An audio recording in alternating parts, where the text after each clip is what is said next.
The iPhone 17 and iPhone 17 Pro are being delivered starting this Friday. So if you've already picked up an iPhone 16 or 16 Pro last year, should you consider upgrading? Well, here's every single difference, from the display differences to the camera upgrades to the larger batteries and so much more, to help you guys decide. But before I continue, this video is sponsored by Bitdefender with their premium security service. First off, we have the display differences. And we'll start with the iPhone 17 Pro, as it only offers a few upgrades over the 16 Pro, with the biggest one being its brightness. It goes from 2000 nits all the way up to 3000, which is going to be awesome for outdoor visibility, especially with a new vapor cooling chamber that should help maintain that outdoor brightness for longer than the 4 minutes average that I was getting with my 16 Pro. We also get the new 7-layer anti-reflective coating and Ceramic Shield 2 on top, which, according to Apple, offers 3 times better scratch protection. So these are the 3 Pro display upgrades. Now, when it comes to the standard iPhone 17, this actually gets an even bigger upgrade over the 16, as it now gets the same upgrades as the Pro. And the biggest change is, of course, ProMotion 120Hz. Finally. This is huge, as the Pro models received it 4 years ago with the iPhone 13 Pro, and the iPads got it 8 years ago with a 10.5-inch iPad Pro, so this was really overdue. This display is also an LTPO panel, and it even goes down to 1 Hz, enabling an always-on display.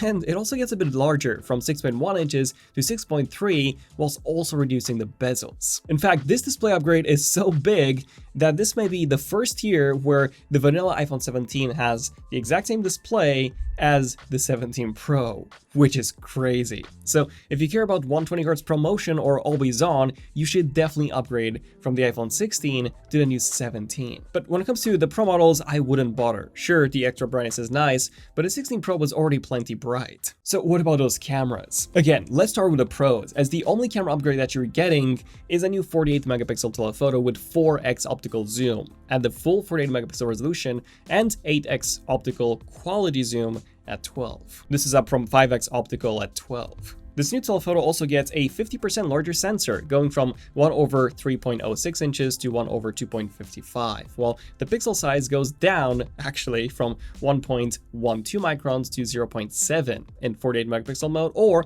1.4 microns in the 12 megapixel pixel binning mode. Overall, this is a good sensor upgrade, although I would have loved to have seen more optical zoom, not less. A 6x optical zoom lens or higher would have been really nice. Remember that Samsung used a 10x optical zoom lens up until the S24 Ultra, and Huawei does currently use a 9.4x optical zoom lens on the Pura 80 Ultra, as opposed to Apple's current 4x. Still, the results should be better than on the 16 Pro, and some early camera samples do seem to show that. The other cameras, however, the ultra-wide and the regular, are unchanged on paper, meaning that Apple's now recycling the same main sensor for the 4th year in a row, as they started using this with the iPhone 14 Pro first. Now, the Pros do get support for ProRes RAW and Apple Lock 2 video recording, as well as support for Genlock, although these are niche features, so I don't see many people upgrading just for them. As for the standard iPhone 17, the main camera is also identical to that of the iPhone 16.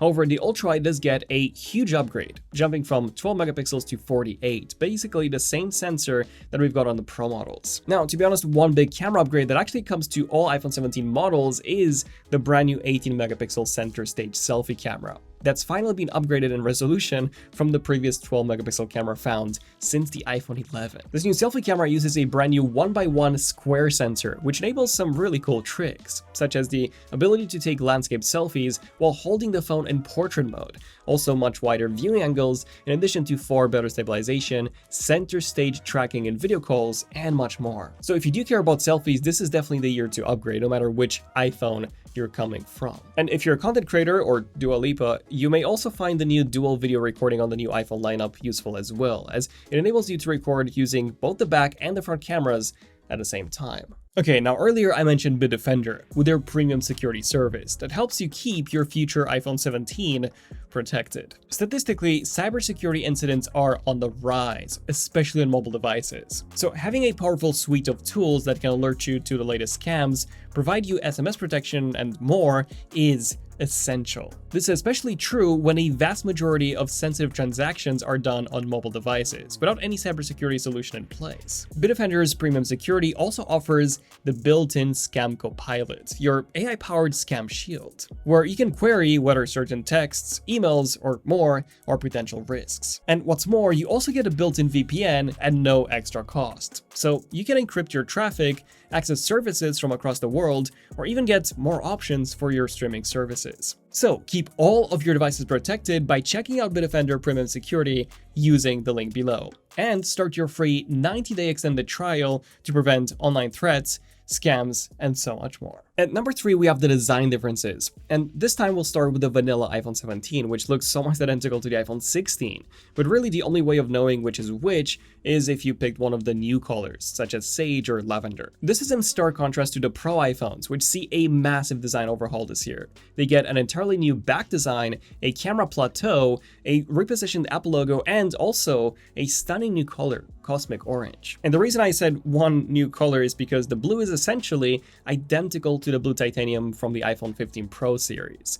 And I'm also a bit upset that we don't see a black color this year, which is something that I always get a black one. So yeah, perhaps we'll see that in spring as a mid-cycle refresh. So what about the performance? Well, if you're thinking about upgrading from the 16 to the 17, I would say it's not really worth upgrading, as you only get about 10% or so faster CPU performance going from the A18 to the A19 chip. The same goes for the graphics, a 20% upgrade according to Apple. The story is similar with the Pro model CPU-wise, where they see about a 15% increase. However, GPU-wise, the A19 Pro has been proven to be 40% faster than the A18 Pro. In fact, it's so good that it even rivals Apple's own Mac.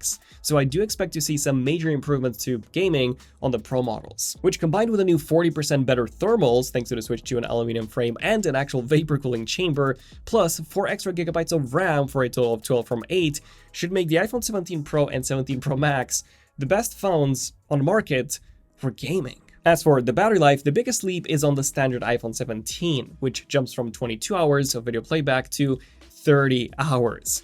The regular Pro increases from 27 to 31 or 33 if you buy the eSIM only version, while the Pro Max goes from 33 to 37 or 39 with the eSIM version. That's because the eSIM models sold in North America or Japan get about a 6% larger battery, which means that the iPhone 17 delivers roughly a 30% boost in battery life compared to the 16, which is a solid reason to upgrade.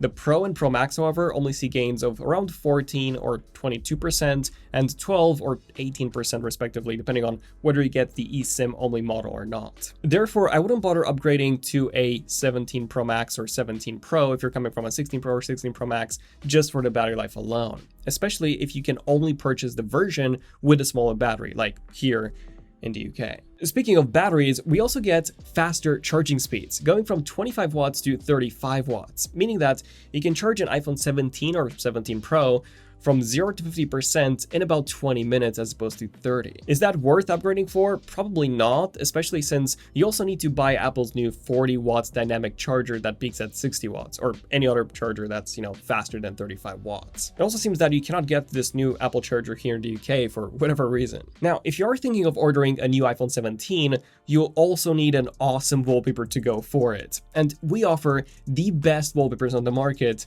through our app, Wallpapers. All of our designs are 1x1 8K made by our designers, so you can use them on any device. Some designs even take months to make. The first wallpaper of each pack is completely free, with over 200 free wallpapers to choose from, and we also offer no ads at all.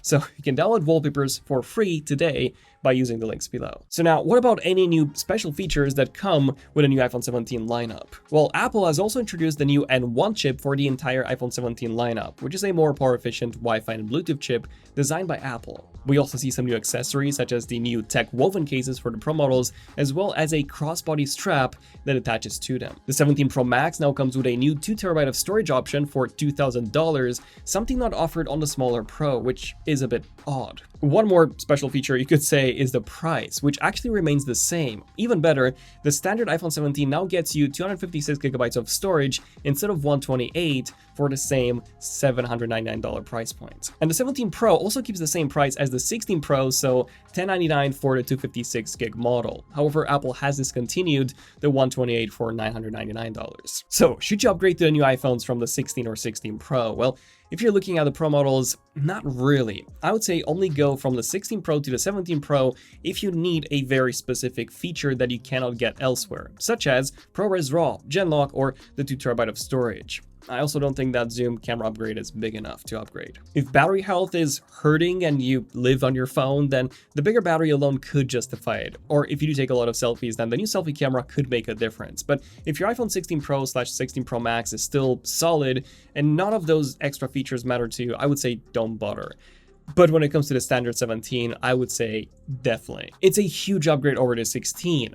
Even if they do look the same, like the iPhone 6 to the iPhone 6s jump. You're getting a 120Hz LTPO ProMotion display with always on, a larger screen, thinner bezels, higher brightness, a better ultrawide, a much better selfie, a much larger battery with faster charging, 12 video recording, and so much more. And this is the first time in 5+ years when I can finally strongly recommend upgrading the vanilla model from last gen. Like, the last similar big shift was from the iPhone 11 to the 12 when we got the new design, OLED, and MagSafe, and so on. All in all, the base iPhone 17 is the best pick for most people this year. So if you found all of this useful, drop a like as it does help the algorithm, and let me know which iPhone you're upgrading from and to. Check out our app wallpapers for some awesome designs. I'm Daniel, ZONEofTECH, and I'll see you guys in the next one. ZONEofTECH, signing out. Cheers.